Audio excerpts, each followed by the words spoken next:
Most people think generosity is simple. You give, they receive, everyone feels good. But watch the truly powerful operate, and you'll notice something darker. Their gifts always come with invisible strings attached. Their kindness creates debt. Their generosity builds leverage. Because what looks like charity is actually strategy, and what feels like love is often control.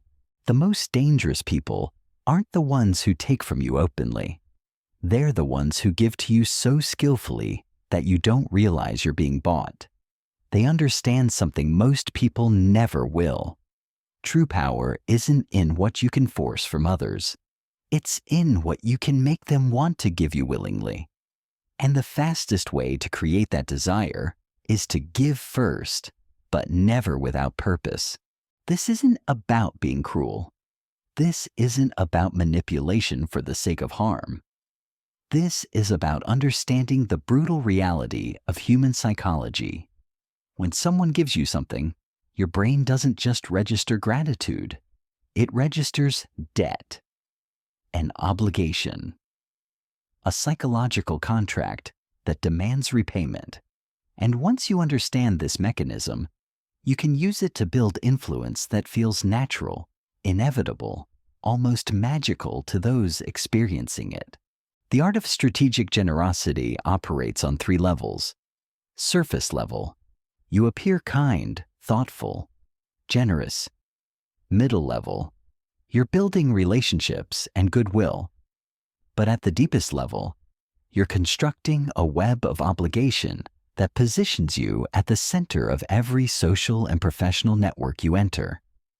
You become the person others owe, the person they can't afford to disappoint, the person whose calls they take, whose requests they fulfill, whose presence commands respect. Watch how the most successful people give. They don't scatter their generosity randomly. Every gift serves multiple purposes. Every favor builds toward a larger objective. Every act of kindness is calculated to create maximum psychological impact. They give expensive items to people who value status. They give time to people who value attention. They give opportunities to people who value advancement.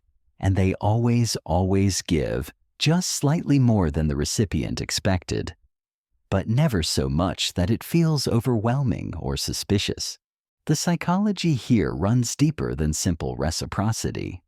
When you give strategically, you're not just creating debt. You're positioning yourself as someone who has resources to spare, someone who chooses to share their abundance, someone who notices what others need and has the power to provide it. This creates a perception of strength, wisdom, and benevolence that makes people want to orbit your influence.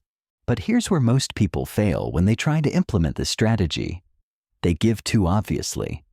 They make their calculations visible. They give and then immediately expect something in return. That's not strategic generosity. That's just transaction disguised as kindness. True strategic generosity requires patience, subtlety, and perfect timing.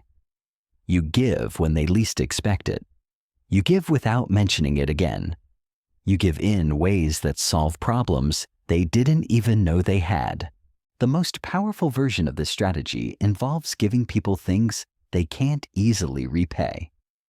Not expensive things necessarily, but things that require effort, thought, or access they don't possess. You introduce them to someone who changes their career. You share information that saves them months of research.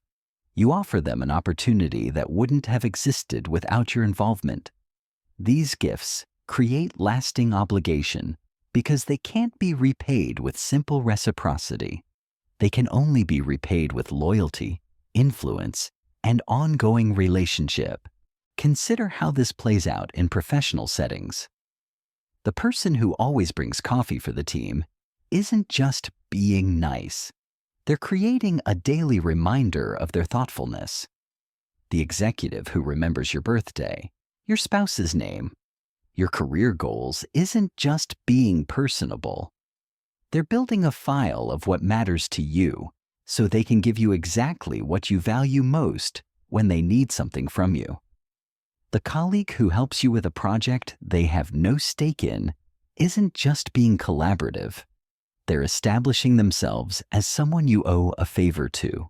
This strategy becomes exponentially more powerful when combined with scarcity.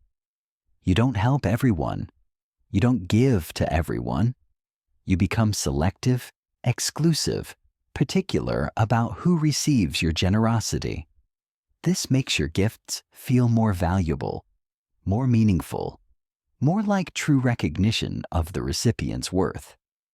People begin competing for your attention, your approval, your willingness to help them, and competition for your generosity makes your generosity more valuable. The timing of strategic generosity is crucial. You give when people are struggling, when they're overwhelmed, when they're facing challenges that make your help feel like salvation rather than simple kindness. You give when they're celebrating, amplifying their joy and connecting their success to your support. You give when they're making important decisions, positioning yourself as someone who invests in their choices and therefore deserves to influence those choices. But strategic generosity isn't just about individual relationships. It's about building systems of influence that compound over time. You give to people who know other people. You help individuals who can introduce you to networks. You support causes that connect you to communities.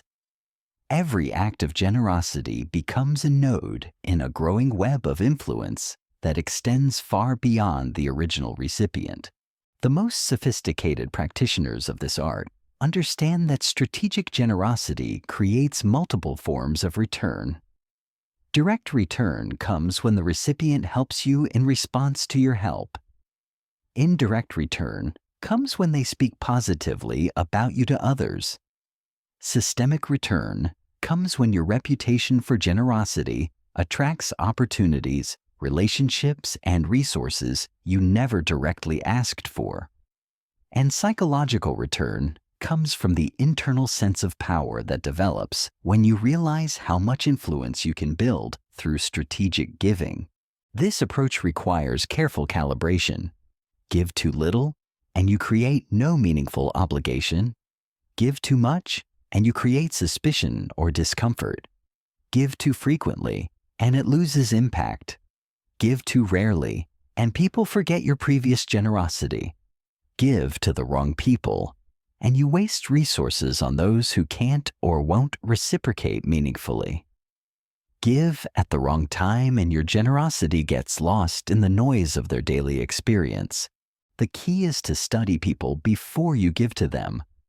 Understand what they value, what they need, what they struggle with, what would genuinely improve their situation. Then position your generosity as the solution to their specific challenges. This makes your gift feel personal, thoughtful, and valuable rather than generic or calculated. Strategic generosity also requires you to track the obligations you create, not in a cold, transactional way, but with the awareness that relationships are built on exchanges of value over time. You remember who you've helped and how. You notice who reciprocates and who doesn't. You adjust your future generosity based on the quality of return you receive from different people. This isn't cruel. It's simply intelligent resource allocation. The most powerful aspect of this strategy is that it feels good to everyone involved. The recipients genuinely benefit from your generosity. They receive real value, real help, real kindness. The fact that you're also building influence doesn't diminish the positive impact of your actions. It simply means you're creating win-win scenarios where your generosity serves multiple purposes simultaneously. This is the difference between manipulation and strategic thinking. Manipulation involves deception, harm, or creating value for yourself at the expense of others. Strategic generosity creates genuine value for others while positioning you to benefit from the relationship. everyone wins, but you win more strategically, more systematically, more deliberately than those who give randomly or don't give at all. Understanding this dynamic changes how you see every interaction, every relationship, every opportunity to help others. You begin to recognize that generosity, when deployed intelligently, becomes one of the most powerful tools for building the kind of influence that shapes careers, opens doors, and creates the networks that determine who rises and who remains invisible. But here's where the strategy becomes truly masterful. You don't just give once and wait. You create patterns of giving that embed you into the fabric of people's lives. You become the person they think of when they need something solved, not because you've demanded it, but because you've consistently demonstrated that you're the one who notices, who cares, who has the resources and willingness to help. This requires building what you might call generosity intelligence. You develop an almost supernatural awareness of what people need before they ask for it. You notice when someone mentions a challenge in passing. You remember when they express frustration about a situation. You pick up on subtle signals that others miss entirely. And then you act on that information in ways that feel spontaneous, but are actually highly calculated. The person who's struggling with their presentation gets exactly the resource they need delivered quietly to their desk. The colleague who mentioned wanting to learn a new skill finds themselves invited to exactly the right workshop. The friend who's been stressed about a family situation receives exactly the kind of support that makes the biggest difference. Each act of generosity feels perfectly timed, perfectly suited to their specific need, because it is. This level of precision requires patience and observation. You can't rush the process. You can't force the opportunities. You have to wait for the moments when your generosity will have maximum impact. When someone is truly struggling, your help doesn't just solve a problem. It creates a memory, a story they'll tell themselves and others about the time you appeared exactly when they needed you most. The most dangerous practitioners of this art understand that strategic generosity works best when it's layered. You don't just help someone once.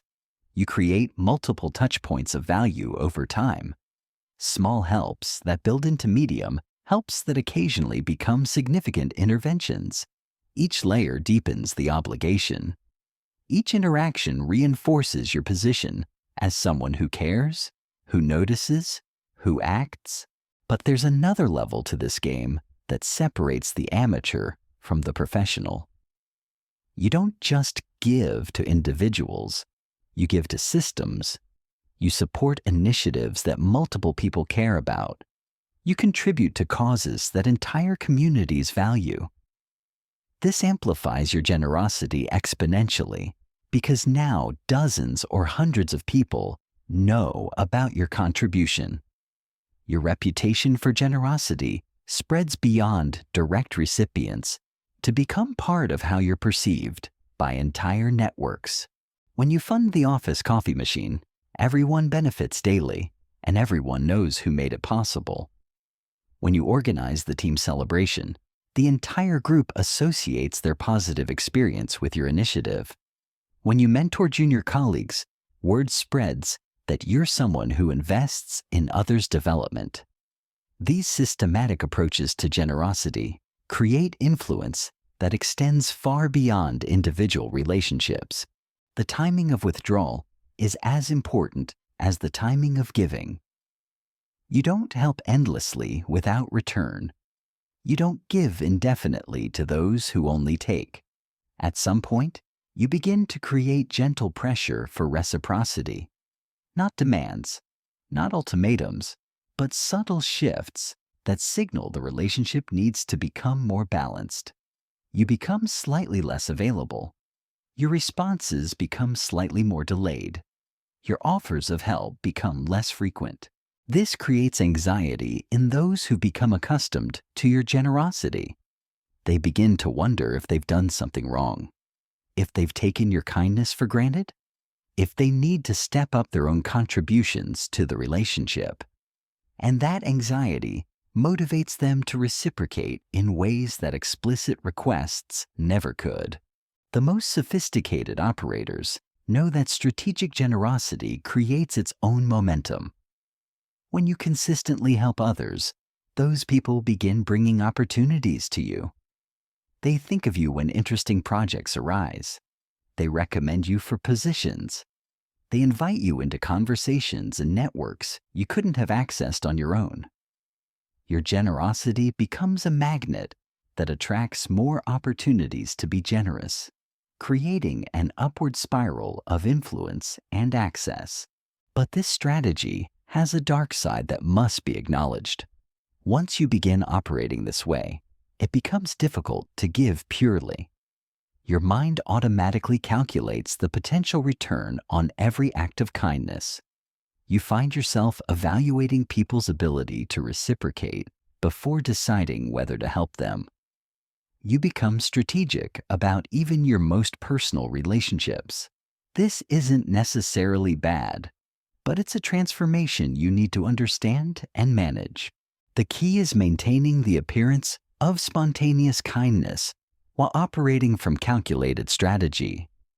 Your generosity must feel genuine because, in many ways, it is.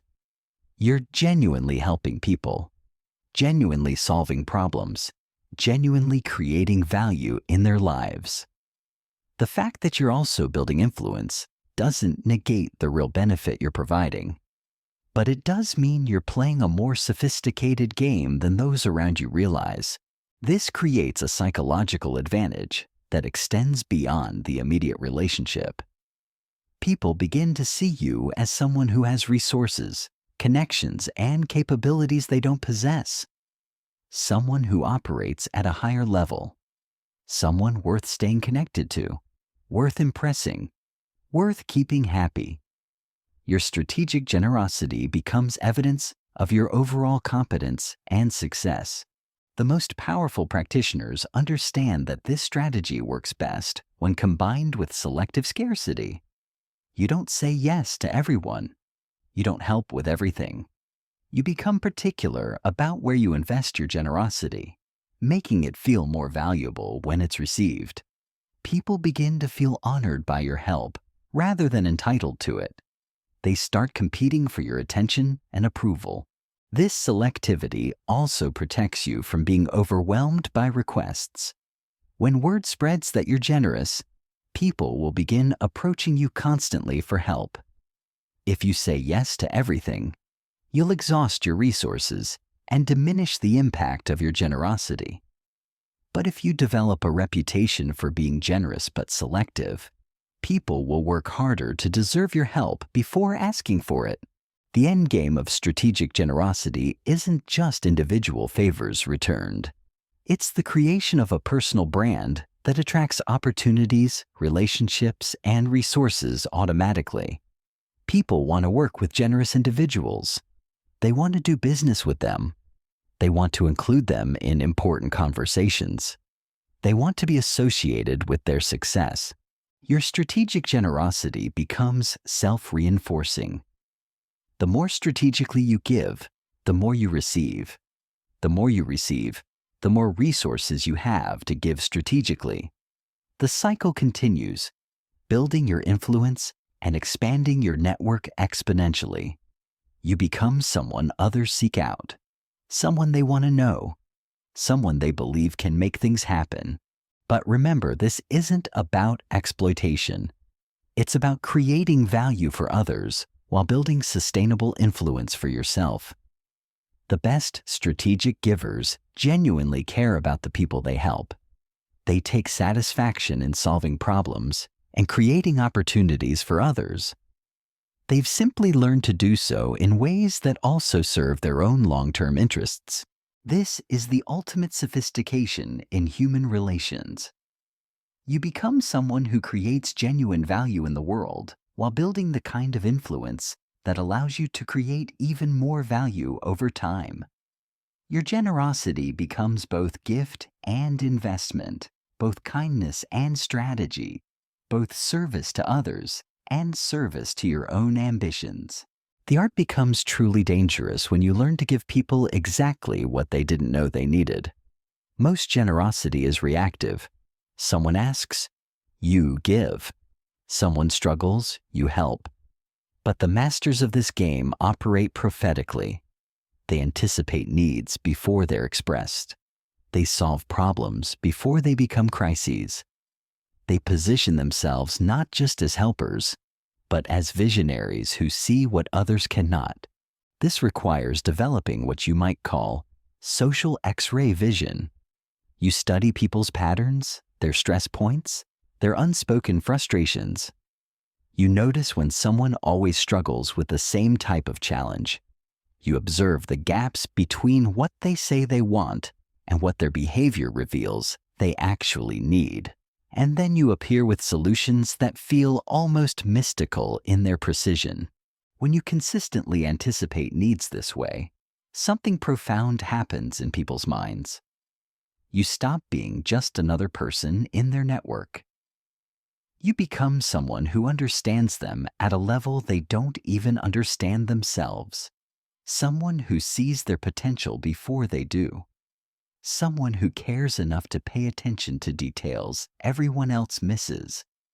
This creates a psychological bond that goes far deeper than simple gratitude.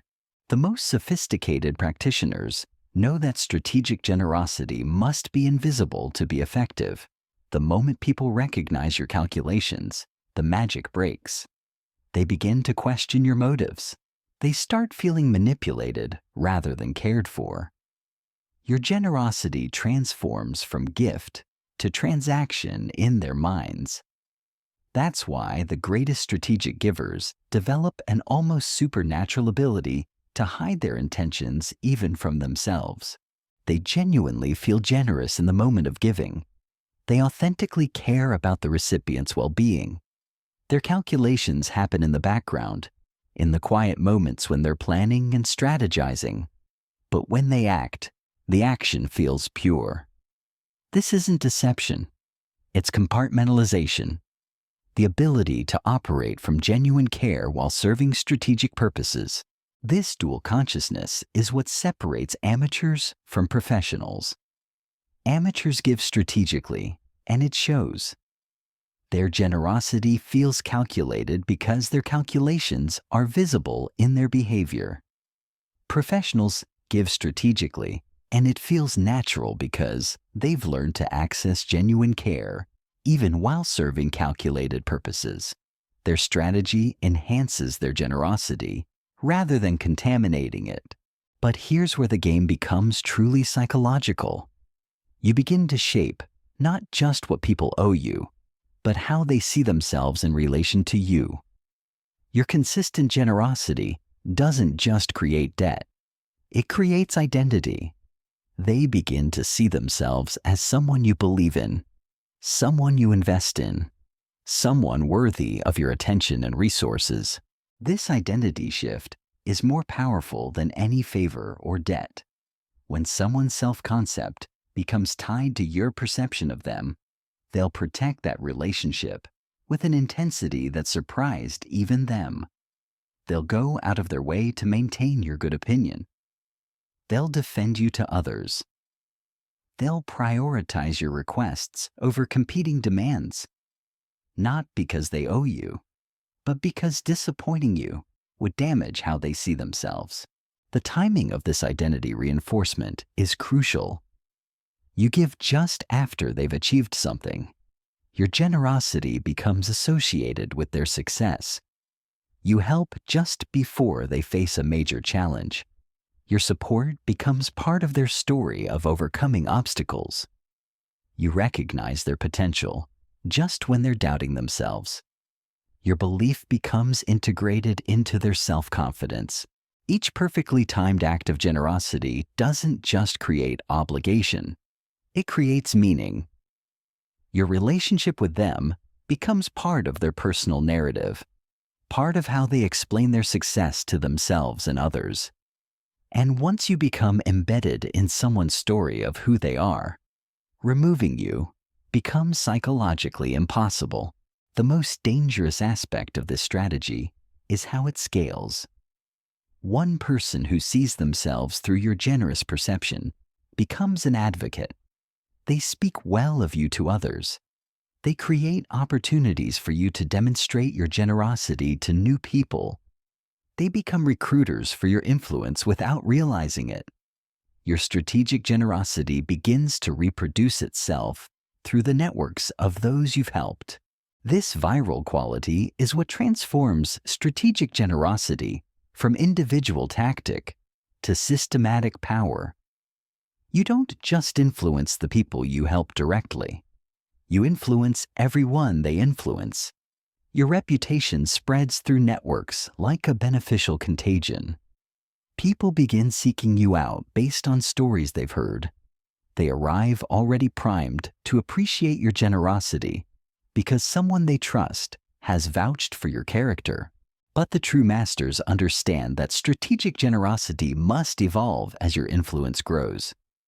What works when you're building your network becomes insufficient when you're leading it.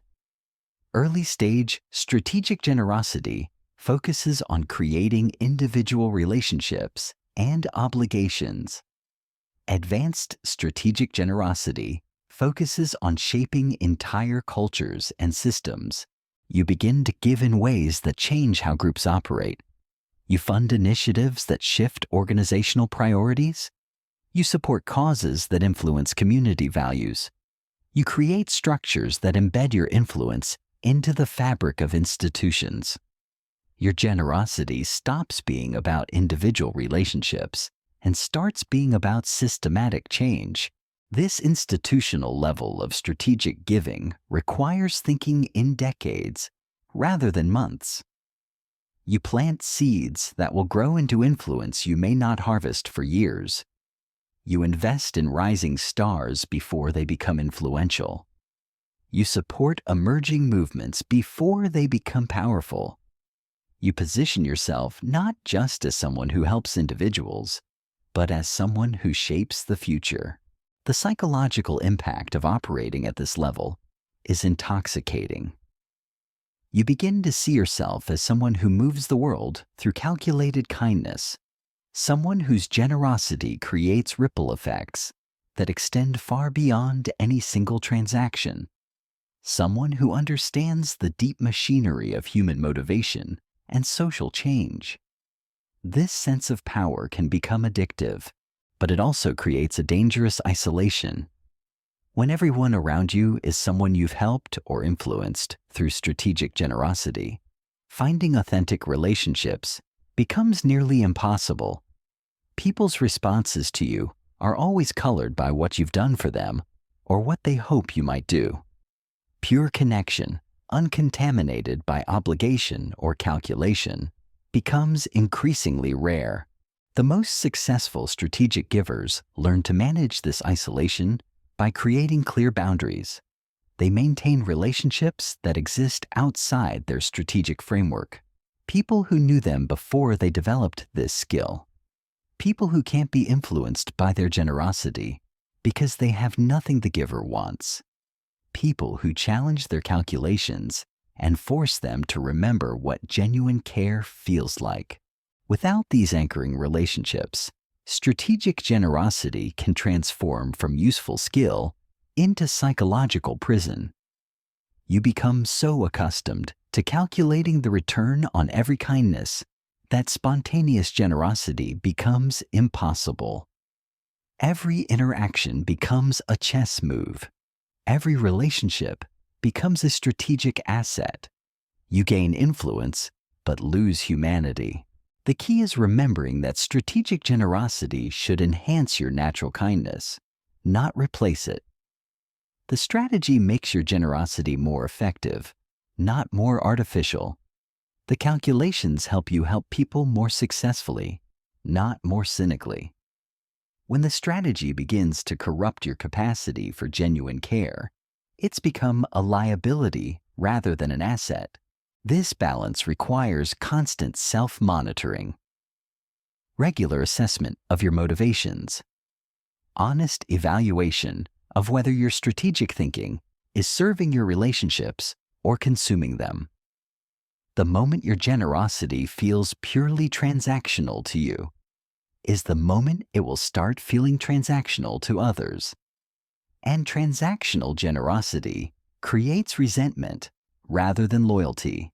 The ultimate sophistication in this game is learning when not to be strategic, when to give purely because someone needs help, when to help without calculating return, when to operate from simple human kindness rather than complex social strategy. These moments of genuine generosity make your strategic generosity more effective by keeping it grounded in authentic care. But even this appears calculated to those who understand the game deeply enough. The master strategist who occasionally gives without strategy is still serving strategic purposes. They're maintaining their humanity to preserve the authenticity that makes their strategic generosity effective. They're investing in their own psychological health to maintain their capacity for long-term strategic thinking. This is the final paradox of strategic generosity. At the highest levels, even your genuine moments serve strategic purposes. Not because you plan them that way, but because operating strategically for long enough changes how generosity functions in your life. Your authentic kindness becomes part of your strategic effectiveness, whether you intend it to or not. The question becomes whether this matters. Whether the fact that your genuine generosity serves strategic purposes makes it less genuine. Whether calculation and care can coexist without one corrupting the other. Whether you can remain fully human while operating from systematic strategy. The answer depends on how you choose to hold the tension. Strategic generosity isn't about becoming inhuman. It's about becoming more consciously human. More aware of how your kindness can serve multiple purposes simultaneously. More deliberate about creating value for others while building sustainable influence for yourself.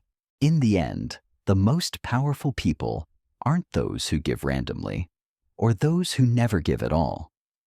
They're those who've learned to appear generous while always calculating, who've mastered the art of creating genuine value for others while systematically building the networks, relationships, and influence that determine who rises and who remains forgotten. Because in a world where everyone wants something, the person who gives strategically holds all the cards.